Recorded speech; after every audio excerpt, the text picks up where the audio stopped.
Welcome to the new YouTube channel about EU37, how to build a strong, united Europe, and I'm talking this time about Azerbaijan. Azerbaijan, you will say, is that also in Europe? Azerbaijan is what we call Eastern Partnership country. It's an Eastern partner of the European Union, and I don't think Azerbaijan has a future as a EU member state, but it's a very important country for us, and we have many instruments which can help Azerbaijan very much to be more successful, and it's very beneficial also for the Europeans, and so I call it for a European Azerbaijan. And that's the title of this small video, and I will now discuss a little bit the situation and what is my recommendations for Azerbaijan to reform in the next years, and what Azerbaijan could do in the European context to be more successful economically, politically, more secure, and solve some of the issues which there are today for Azerbaijan in the middle of the Corona crisis. I think it's a good moment to discuss these things. How should this decade really be organized? It's a major crisis now, and we have to somehow cope with it, and we have to find a way forward. Yeah? So European Azerbaijan, welcome to this video. I would first of all recommend for Azerbaijan to join the Central European Free Trade Area. This is a long-established trade area since '92 for countries who want to learn the European trade and adopt to the European trading system. Now it's already 7 members with Moldova and the countries from Southeastern Europe with Kosovo, Serbia, Bosnia, Montenegro, Macedonia, North Macedonia and Albania. And it's a very good trading system which would accelerate the cooperation and the interconnection in the region. Also, hopefully Georgia will join very soon, and Ukraine, and so it makes a lot of sense that also Azerbaijan, as member of GUAM, that's the regional organization here, is also member of the Central European Free Trade Agreement.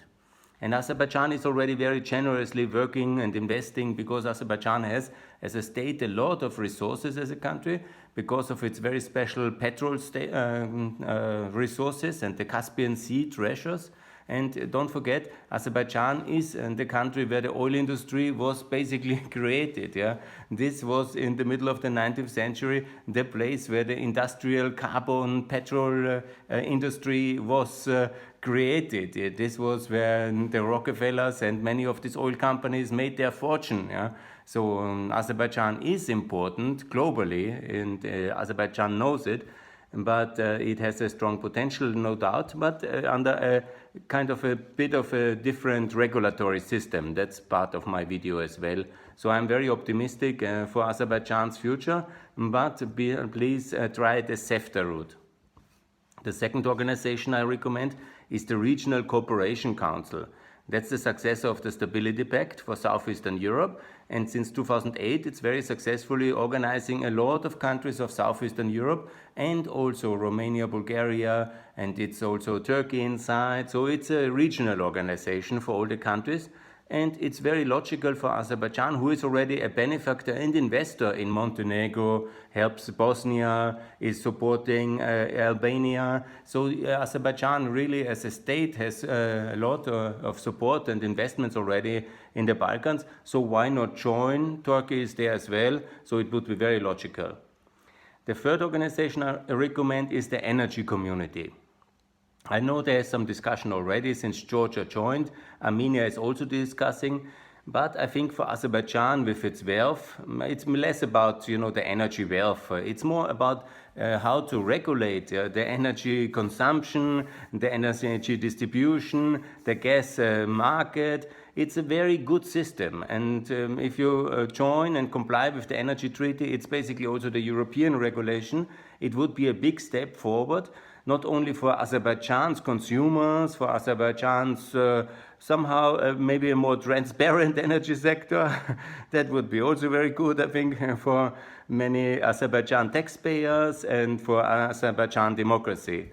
So that would be really good. Also for the SMEs of Azerbaijan, transparent system, more market opportunities, maybe market opening, energy market liberalization, gas, petrol, and so on. That would be really very beneficial, and it works very well. The Secretariat is in Vienna. It has helped to transform Ukraine very much, and now also Georgia, and so Azerbaijan, please join the energy community. So my general view about the trading system of Azerbaijan is that Azerbaijan should also conclude a DCFTA with the EU. Many issues have blocked a real trade agreement, and Azerbaijan today, to my disappointment, is not in the WTO, and that's of course a major issue, and that I actually have not mentioned in my presentation. I have forgotten. So WTO for sure, and also a EU trading system. Why that has not blocked? Maybe because of human rights issues, democracy issues on the EU side, maybe on arrogance on the Azerbaijani side, but or maybe to be not seen by Russia as too European. I don't know what is the exact reason behind it, somewhere in between there's assumptions, but it would be very beneficial, as you have seen in the case of all countries in the last 25 years, 30 years since the end of the Cold War, who joined the European trading system, from Estonia, which was also in the Soviet Union, to Bulgaria, which was poor and devastated in the year 96 still, and is now a relatively rich country, richer than Azerbaijan in GDP per capita, and has no oil, and so it's really quite striking. So this would be really very good to have a deep and comprehensive trading agreement, free trade agreement with the European Union, similar like Georgia.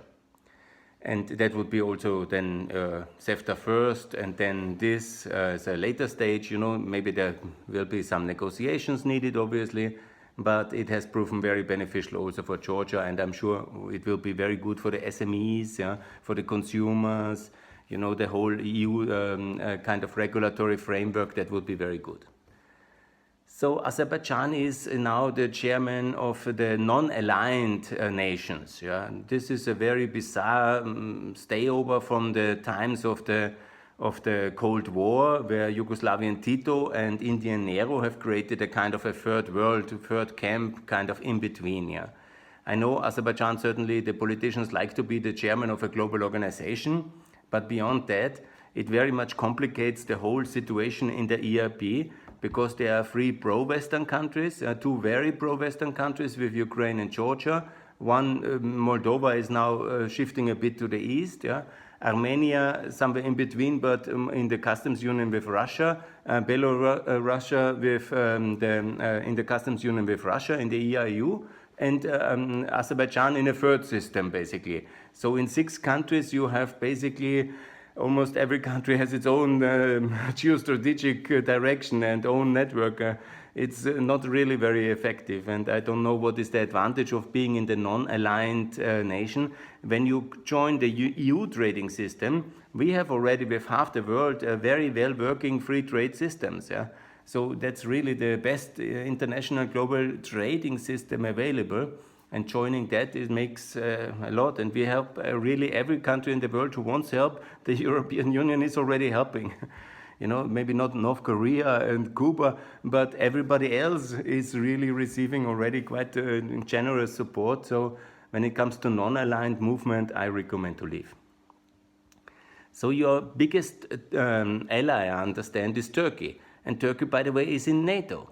So exactly, I don't understand why Azerbaijan is not thinking in that direction as well, when Turkey is here already inside since a long time, since 1952. And Turkey is also in the EU customs union, very successfully since 1995. So if Turkey is your biggest ally, why does not Azerbaijan follow the Turkish role model? Join NATO and join the EU customs union. I mean, it's quite logical.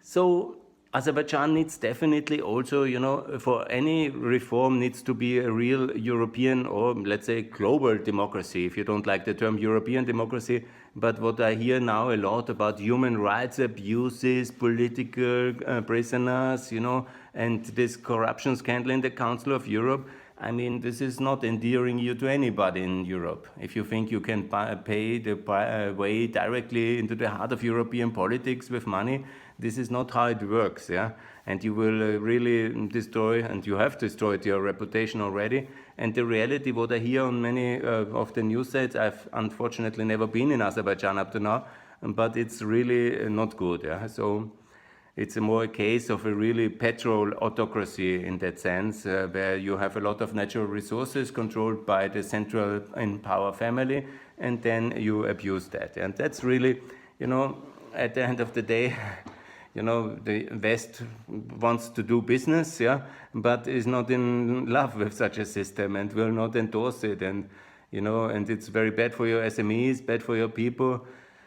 I mean, at least to have some moderate openness and some kind of decent human rights standards as a Council of Europe member, which Azerbaijan is, I think that can be expected really from anybody in the world, not only in Europe.